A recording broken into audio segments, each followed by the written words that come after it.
Both of us had had team teaching experiences several years ago that were not particularly satisfactory. A couple of them could possibly be labeled disasters. They were disasters. They were disasters. And through a set of circumstances following those disasters, Mary Jane and I were put together as a team. Part of that was due to Mary Jane's instigation, and that's when we first started teaming. And we actually teamed for 3 or 4 years. Time went by quickly, and it's hard for me to remember exactly how much. But that was why we sort of got together doing this. And if you're talking about, one of the questions was what was one of the best, I think one of the best things that ever happened is when Ed and I started team teaching together. Being a special ed teacher, you get bounced around a lot. And when I came into the room at the beginning of the year, he said, over there's your desk. So I knew I was an equal in the classroom with him, rather than being that kind of special ed teacher that's kind of auxiliary in the classroom. And I think the moment in which the light first went on for us that this was working was actually due to student performance. We saw that after doing this together for 6 or 8 weeks, that we were able to reach a population of the students who previously had been very difficult to reach. The class is a combined class of both special education students and general education students. And I was the science teacher. In this case, it was physics. And Mary Jane is the special ed teacher. And we actually formed what we would term, in our book at least, a symbiotic relationship, where the sum of us was greater than the parts, and that 1 + 1 did not equal 2, but equaled 3. And that was the basis really for us saying, hey, this team teaching really can be successful. And instead of looking at our class as a set of special ed kids and a set of regular ed kids, we looked at them as one set of kids. And we didn't really look at them as which ones are yours and which ones are mine. And we just went at teaching them together with the same curriculum, same assessments. And so we really did team it. They were science students, is how we looked at them, and they didn't have labels. And we found that by using the approach which you talk about in team teaching science, that we could really have some rather interesting and successful results. That's why our book, the subtitle is called Success for All Learners, because that's really the purpose of team teaching is not to feel good about each other at the end of the day, but to hopefully get some results. And that we were getting all the kids. We were targeting all the kids, and we would help each set of kids, whoever needed it. And we found really that they all had the same kind of learning issues, and so whatever we did for special ed kids seemed to work for all of them.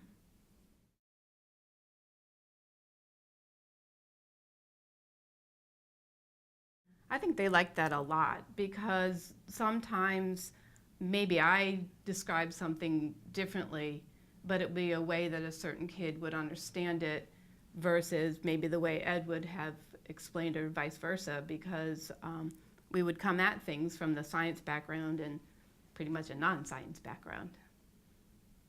And from the student perspective, I think they liked the idea that there were 2 different approaches about the same material, but coming at a science problem from 2 different perspectives, all in the same classroom. And I think that the majority of the students felt very comfortable with that. Obviously, we're not water walkers, and in some classes there is obviously some incorrigible or unteachable students. However, we think that by this dual approach, that we were able to get to a significantly higher percentage than a single teacher in the classroom could with this particular population.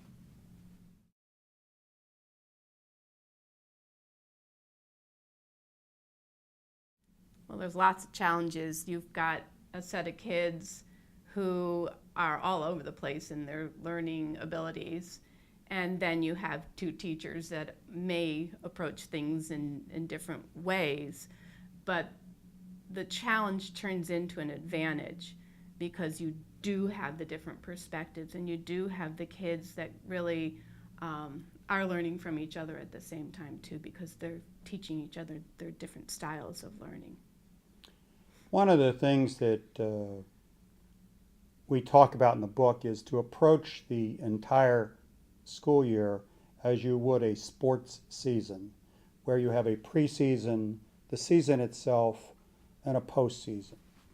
And probably the most important part of that entire time is preseason, when it's very important for the special education teacher and the general education teacher, in this case a science teacher, to sit down and trade philosophies and find out, well, what do you like to have happen in the classroom? And what do I like to have happen? And there has to be some compromise, because we talk about approaching the science perhaps from different perspectives, but in terms of classroom management, which is a big part of teaching, you have to have a common theme there. In other words, the same set of rules and the same response to different actions, the same approach on testing and on tardies, and all these other aspects of teaching that really are what teachers spend a lot of time worrying about. And if you get that done early on and you know what to expect from your team teacher when a certain situation arises, there's never a surprise, and then you can handle it better than if you had a teacher that you hadn't really spoken with about how you felt on a situation, saying a bad behavior, how you're going to handle that. No surprises. If you've worked that out, then you can smoothly take care of situations like that. One of the examples is that I have a personal idiosyncrasy that I will not allow students to say "yeah" in my class. And so Mary Jane did not I didn't think previously that was a big have deal. any big problems with that. But I came around. but she then had a particular I idiosyncrasy. particularly do not like kids getting up and lining at the door before the bell rings. I think that's, both in cases we felt that was a rude behavior. And so we came around to realizing the other one had a really good point with what their idiosyncrasy was, and we kind of just adopted them, and we both made the other's little rule happen. You know, we supported each other with them.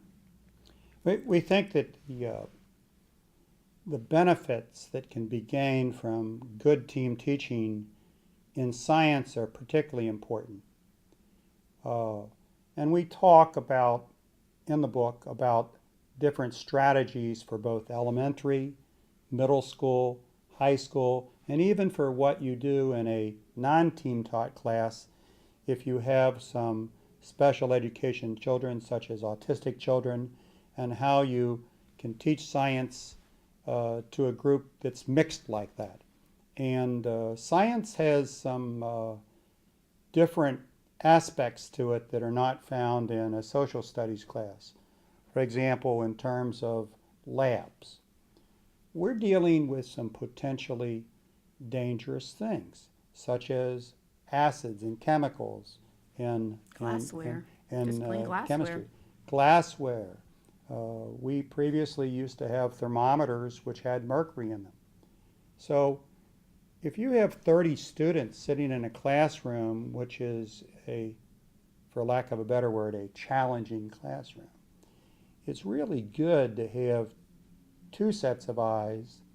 It's good to have two sets of people who can help, where one is helping an individual during a lab or a group during a lab, and the other is still able to sort of watch out for the whole class while they're what's taking place.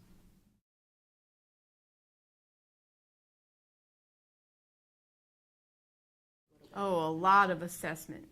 Did the things that we did work well? Do we need to go back and look at a particular lab because it didn't seem to work right? Um, How did the students fare? In other Mhm. words, did we have more failures than we expected? Mm-hmm. What can we do to our lesson plans for the next year? Because the whole goal is to have continual improvement. The most important part, as I said, is probably preseason in terms of getting your ducks in line, being ready to go on day one. But throughout the entire season, so to speak, there is this continual assessment of what works and what doesn't work. So Mm-hmm. at the end of a day, we'll say, that didn't work. That wasn't so good. You know, Maybe we need to go back and change it. Yeah, what can we do to make that better, that sort of thing. And another thing we talk about in the book that's very important, particularly for science teachers who have not previously done any team teaching, they're very, very reluctant to give up control to a special ed teacher who may or may not know anything at all about science. And we try to encourage these science teachers to share the teaching. A special ed teacher, the last time I checked, the last word there is teacher.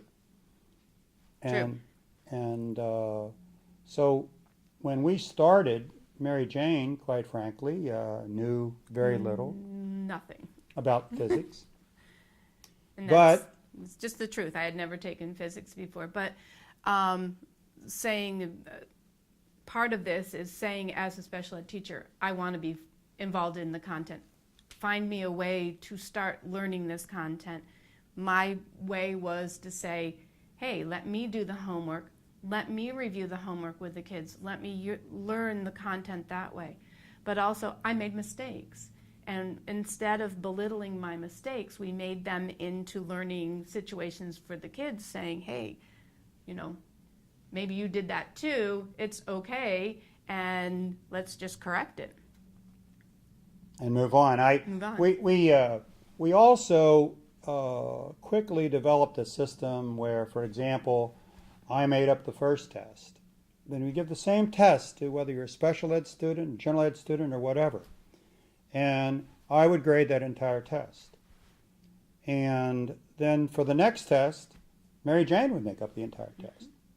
And that's what surprised me the first time, because I had been team teaching with other teachers, and they were the type that the content was theirs, and I was just to help the kids. And when Ed said to me, you know, I did the first test, you need to do the second test, I thought, oh, I do? But it made me much more involved with the content, not only in assessing it, but in looking at how do you see that they've learned the actual content. And it just brought me in saying, yeah, it's you're part of this. So, you know, learn it, know it. During the season, as we discuss in the book, we team on everything. We team assess, but we also team in terms of such things as discussions with parents. And although both of us are not on speakerphone talking to a parent, we sort of take turns. It doesn't matter if that student is a special ed student, a general ed student, or whatever. I'll say, I'm having trouble with Roberto. You're having trouble with Mary. Okay, you take Mary or whatever, and I'll take Roberto, and we'll talk about it with the parents. But we always keep the other teacher informed of these discussions. And then on emails. And Anything email. you We send show out, the email first. either you show it or you CC it, so if it came back in any form from a parent or administrator, that neither one of us was left out of the loop. But we You have found to do that science is ideally suited to team teaching because, for example, during labs, we had an electrostatics lab where it involved pulling scotch tape up from a table and it picks up a charge, and it wasn't working real well with this particular group, whereas it had worked great when I was teaching the same thing with an honors level course. And Mary Jane and I talked about this, and from her perspective, she pointed out some things that we could change that would make this material, this information, more transparent to this level of student. And it was really just adapting something that was a really good lab and taking it and making it so that the kids could step by step do it instead of having a huge explanation of a lab in one place and then they had to march through it, where we just took it and broke it apart. And special ed kids are better with it one task at a time. But what worked for a special ed kid one task at a time worked for all the other kids really well. I think they learned more from the lab that way than how it was originally.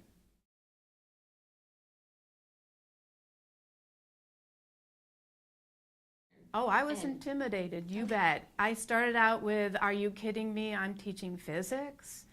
And to me at the time, Ed was the physics guru of the school. Though when I was in a bad team teaching situation with a teacher that wasn't doing the content, that's who I ran to saying, oh, please tell me what to do in this class. And I hadn't had the physics background.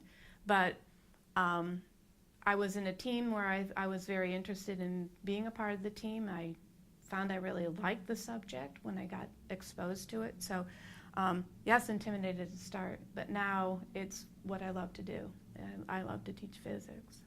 We contend that any special education teacher can learn any science material presented from basically first grade through 12th grade.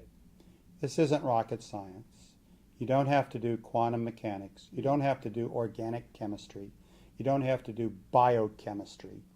But what you do have to do is to basically learn the same material that you're expecting children in grades 14 to 16-year-olds 1 through 12 to learn. And so it's simply a matter of the science teacher giving up some responsibilities and the special education teacher picking up those responsibilities. The other area I don't think that we've talked about is the challenge for the science teacher to become conversant with all the acronyms and the policies associated with special education. It can be very legalistic. And I did not know how to spell IEP, but that was my challenge. I knew the science, but I did not know much about special education. And so our book really is sort of a primer, so to speak, on what special education is, some of the historical and legal background associated with this, such that a science teacher reading this can feel comfortable dealing with many of these issues, because you will have to attend IEP meetings. And it does start with the elementary level. Yes. Of learning about how kids get identified for special ed and what that whole process is as far as getting them through some sort of testing and the kind of accommodations that they need, through the high school level of where they have a very formal IEP where they're given the accommodations and what those accommodations are and how you have to legally enforce them so that you are not literally breaking the law in your classroom while you're teaching.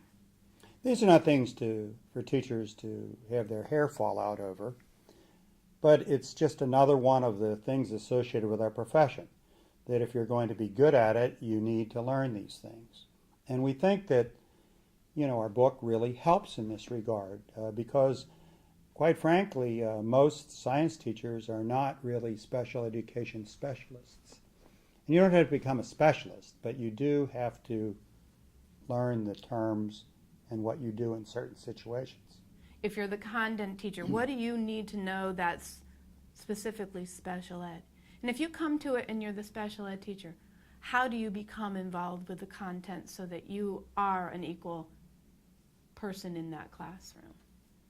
And Many teacher-wise. Most children who have been designated special education, or they have a learning disability, or whatever the current phrase is for this, they simply have a different way of learning. And I think it helped me as a science teacher to become more familiar with some of the challenges that these students have, that they may respond to verbal cues differently than some other people. They may have difficulty with their handwriting. They may require additional time on the test. They know this material, but they have more difficulty. It takes them longer to get it down. And they struggle with the written language. They struggle with processes. They struggle with, and that's one of the reasons we came up with a particular strategy for them to be able to do what Physics 1 or Active Physics. Problem solving. Problem solving. And we take them through step by step how that they can get from the beginning of understanding what's happening with the story to an actual correct solution. This was something which Mary Jane came up with. It's called PIES, P-I-E-S. And we discuss this very thoroughly in the book. But if you run across many high school students, young high school students, or middle school students, they'll say, I don't do no stinking word problems. And we say, well, yes, you can do these problems. And we're going to give you a foolproof way of doing it. And a lot of the especially special ed kids, they see a lot of words. That's when they stop. And if we say, okay, let's just read it and draw a picture, that'll get you going. And that's the P of PIES, is just start in on it. And a lot of them, they're skeptical at first, but they realize that, with the strategy, they can be as good at the physics as any other kid in the classroom. How are we doing on time? Wrap it up. Okay. That was great. Yeah. You feel Cool. okay with that? Can we make a final statement or something like that on the thing? I don't know. I'm still going. Go You're for still it. going? Yeah.